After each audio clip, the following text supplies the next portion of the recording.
अस्सलामुअलैकुम भाई, मेरा नाम नाजिया है। मैं बेवा वा, मेरे 3 बच्चे ने। मैं किराए ते रहिनी हाँ। मेरी बच्ची कपड़े उत्ते सुकने पान गई सी ते पैर तिलके, गिल्ले सी जुत्ती ते पैर तिलके ते थल्ले आन के सीढ़ियां दे थल्ले डिग्गी है।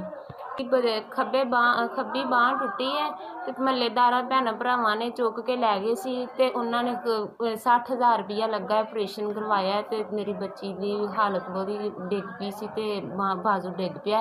भाई ये वेखो, मेरी बच्ची दी बाजू च राड़ पिया है। भाई इस अंदर राड़ कढवाना, इत्थों दर्द हुंदी है इंदी ते रात नूं सौंदी नहीं है। असीं डॉक्टर नाल फोन ते गल कीती, उन्हें कहा कि तुसीं आण के राड़ कढवाओ। भाई फिर भी जाना उत्थे, असीं ऑपरेशन करवाया ते उत्थों राड़ कढवाना।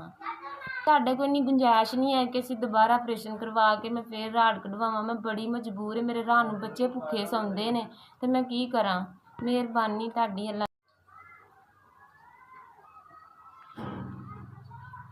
भाई तुहाडी तरफों मैनूं 5,000 रुपया मिल गया। अल्लाह मियां तंदरुस्ती देवे, रब तुहानूं बच्चियां दी तंदरुस्ती देवे, रब तुहाडी जिंदगी देवे, अल्लाह सुनो तुहानूं बहुता देवे, रब तुहानूं तंदरुस्ती देवे, रब तुहाडे बच्चियां दी भी रहिंदी दुनिया तक रहो, रब तुहानूं इन्ना हो देवे। भाई कुछ पैसे मैं किसी को फड़ के हस्पताल चली जावांगी अपनी बच्ची दा